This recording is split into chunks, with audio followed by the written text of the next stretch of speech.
下にあるわしの体に何をしようと、わしはそれをお前に伝えた。もしみんなが一緒にディオと戦っていたなら、一気に我々は全滅していた。お前は時の中で少しは動けるようになっている。2秒か3秒か、その時間を大切に使え。これからディオが何をしようと決して怒ってはならん。怒ってお前の方から攻撃すれば自分をまずいことに追い込むぞ。この旅行は実に楽しかったな。楽しかった。50日間じゃったよ。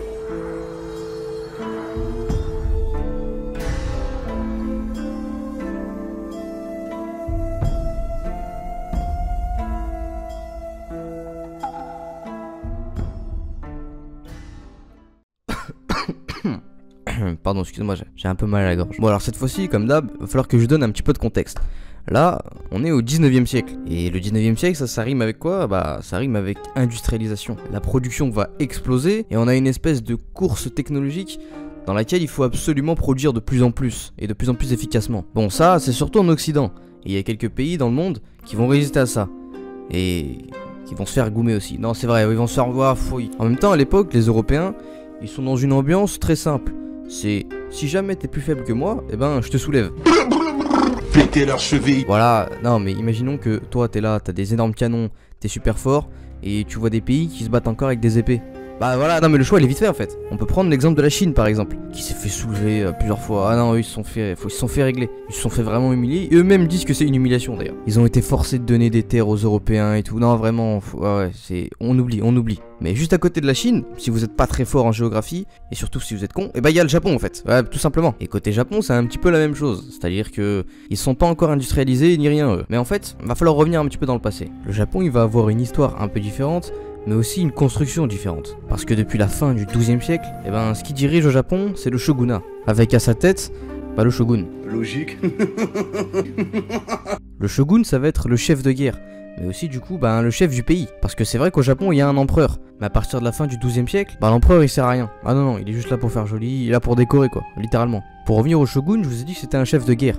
Bah, qui dit guerre, dit soldat. Et la crème de ces soldats, ça va être les fameux samouraïs. Pendant l'époque médiévale du Japon, il va y avoir un système très simple. Tout en bas, on a les marchands, ensuite on a les artisans, suivis des fermiers, ensuite on a les samouraïs, qui sont donc une classe guerrière et qui du coup est au sommet de la société japonaise. Parce que juste au-dessus, on a les daimyo, qui, oui, c'est encore un autre aspect. À l'époque, le Japon, il est divisé entre plusieurs clans. Il n'est pas unifié. Et les daimyo, c'est les leaders de ces clans qui sont au service du shogun. Mais bref, ce qui est important, c'est de se rappeler que les samouraïs, c'est les boss. Voilà, on va se souvenir de ça, c'est le plus important. Et donc ils vont être au sommet de la société pendant 700 ans au Japon. Putain, 700 ans, c'est long. Et oui, parce que le Japon, il va rester dans cet ordre-là pendant très longtemps. Parce que le Japon, il va être isolationniste. On va voir ça tout de suite. Vous inquiétez pas, je sais que vous avez peur. Non, je sais que vous avez peur. Les Européens, pendant l'époque moderne, ils vont décider d'aller faire chier, absolument tous les peuples de la planète, en gros. Tu me déranges, ma gueule. Laisse-moi. Mais les Japonais, ils vont décider que non, c'est pas pour eux. C'est comme quand tu sais, quand t'es petit et que ton frère ou ta soeur, il ou elle se fait arracher par ton daron, et tu sens que voilà, si tu sors de ta chambre, tu vas te prendre un dommage collatéral. Donc, non, tranquille, je vais rester dans ma bulle tranquillement, laissez-moi. Ils auront alors presque aucun contact avec les Occidentaux, sauf les Pays-Bas. Eux ça va, non, eux ça va. Aïe, aïe, aïe, aïe.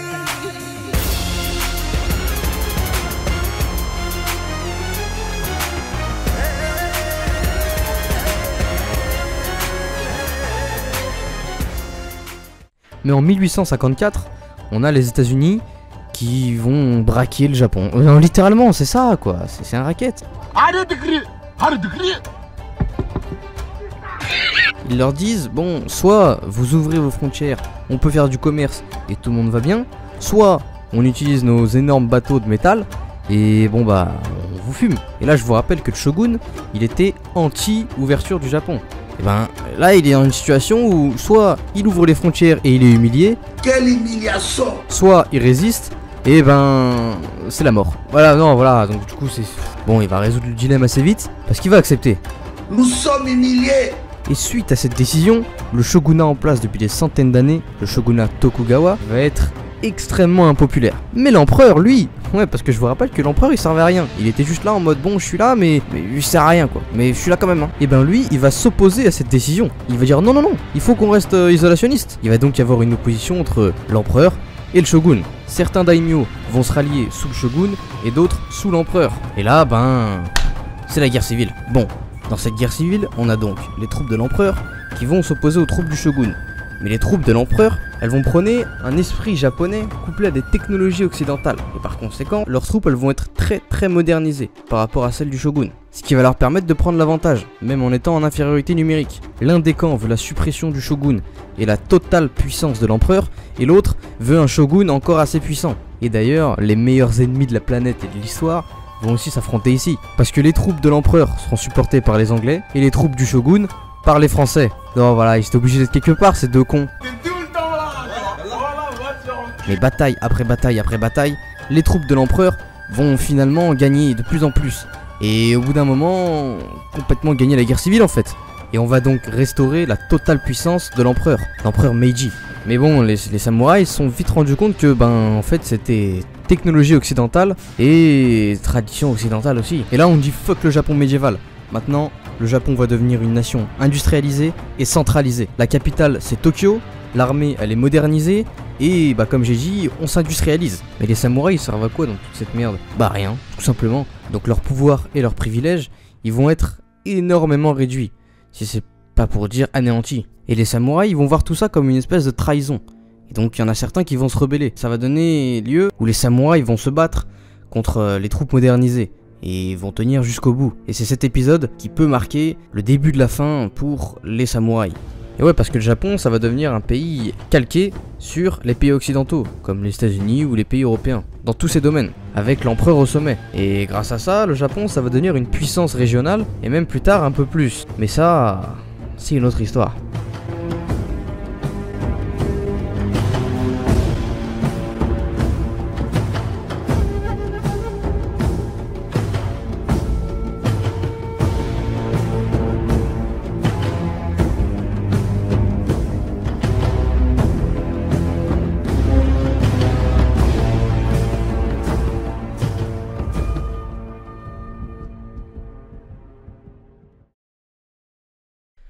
Et oui, je suis là, et oui, bah il était temps quand même que je fasse un petit face reveal.